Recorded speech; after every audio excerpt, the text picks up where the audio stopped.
When we think of pythons, and specifically Australian pythons, those two factors usually associate in our minds with super hot, loving animals. But did you know that there are some that defy those rules? Let's talk about it.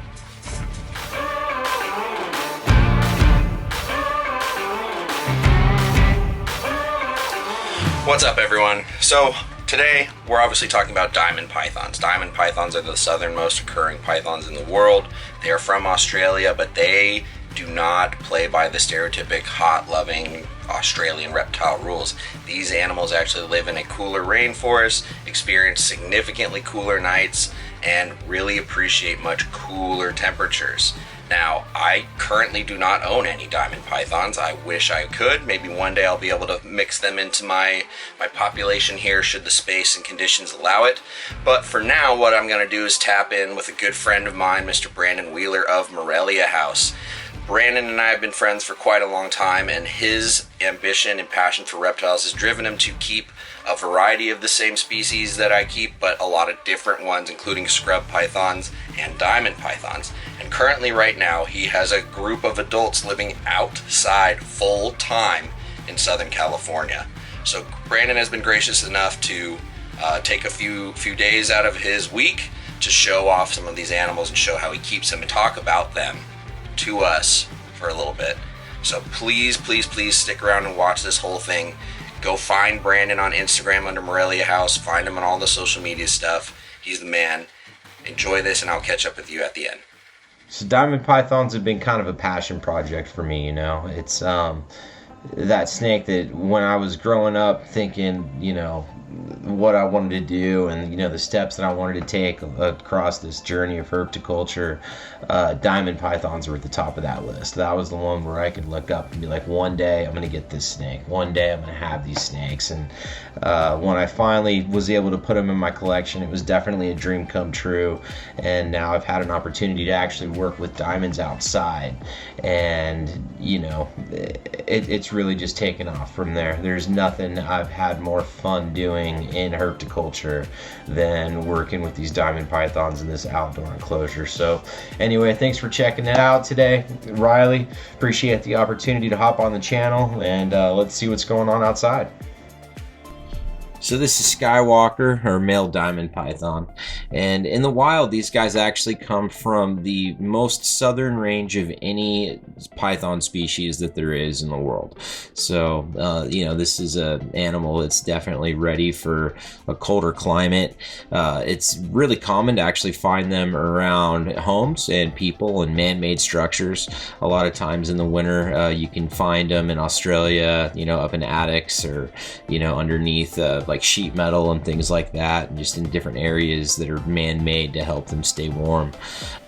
So Cash has been doing a great job with these snakes, and you know, him and I really get into it together, and being able to share this with him is something that I've really enjoyed. And as far as their temperament, I've never had to worry about Cash and the diamonds. None of them that I've owned have been you know, aggressive in any way, shape, or form. They're extremely chill, extremely placid, very easy to work with, and really just can become a great members of your family. You know, if you're looking for an animal that you can take out and relax with while you're watching a movie, or, you know, carry around the house and kick back and chill and not be worried that you're gonna get bit in the face, then a diamond is a good way to go. They really do tame down quite well as far as members of the carpet complex are concerned. It's been extremely rewarding to be able to give these guys an outdoor enclosure, and you know, it's something that's meant a lot to me, and I've been really geeking out on it, and I've been really enjoying it. At night it gets cold where I'm at. There's lows into the 30s this week, you know, and then during the day, I mean, shoot, it's only 57, 60 degrees out right now, but these snakes have been doing just fine. So as you can see, I do have kind of a shade issue here.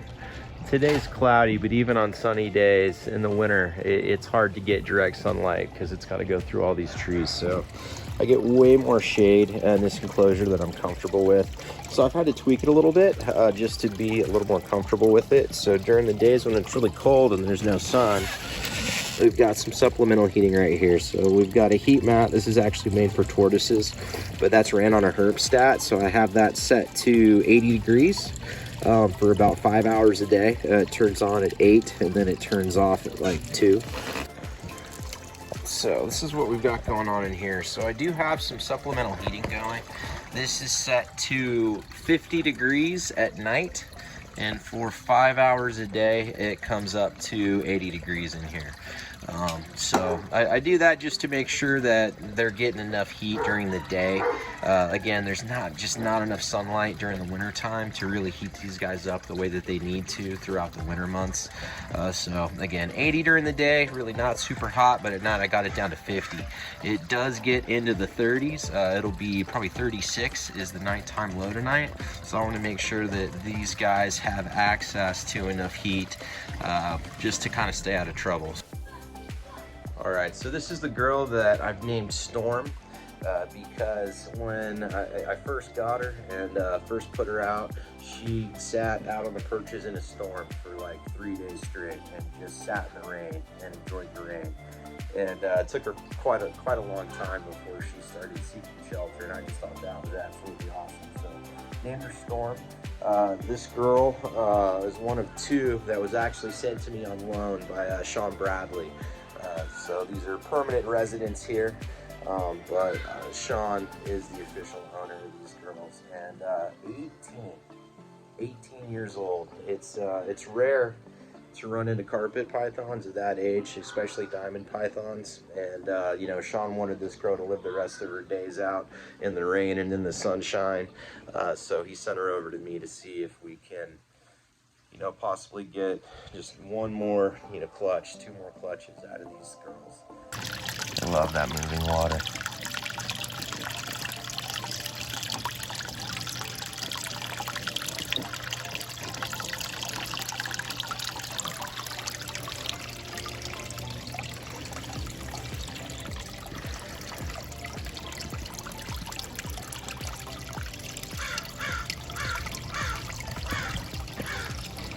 Looks like the male's getting ready to go back into the hive.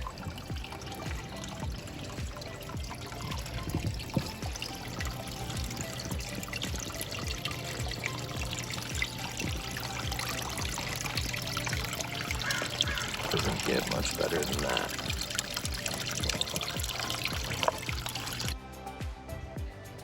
Alright, so here's another awesome female.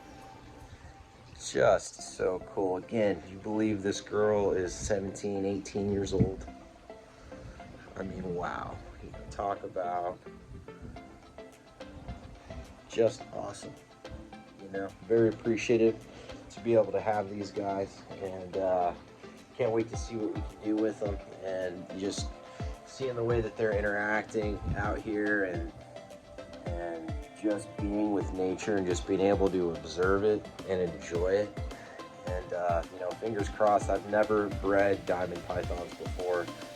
You know, I've been keeping them for a really long time, and stuff's happened to where it's never, you know, quite worked out to be able to have them up into adulthood. And just, you know, Sean giving me this chance with these girls, you know, as old as they are, for as long as he's had them. And man, I just want to get some eggs. We've got to see this come to fruition, and I'd love to see, you know, this blood continue. Gotta love it.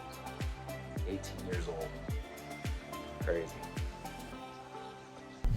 Riley, thank you so much for the opportunity to hop on your channel. For everybody who made it this far in the video, I really appreciate you. Let me know what you think about the Diamond Project. Shoot me a message on Instagram, Morelia House. You can find me on Facebook, Brandon Wheeler. If you have any questions, please feel free to put them in the comments. Let me know how you think we did, and I'll catch you on the next one. Thanks again, Riley.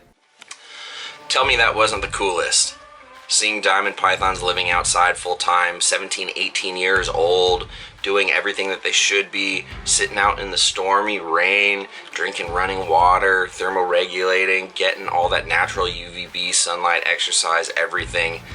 It's a dream. I'm very envious. Brandon, thank you so much for taking the time out of your day to film that for me. I love being able to show off what other people are doing. It's always really inspiring, so that really motivates me in a lot of different ways. So thank you for doing that. Everybody, please go check out Brandon. Go give him a follow. Check out what he's got going on. And when you're done doing that, don't forget to go sign up at usark.org. Become a member. Increase the membership. Sign up today.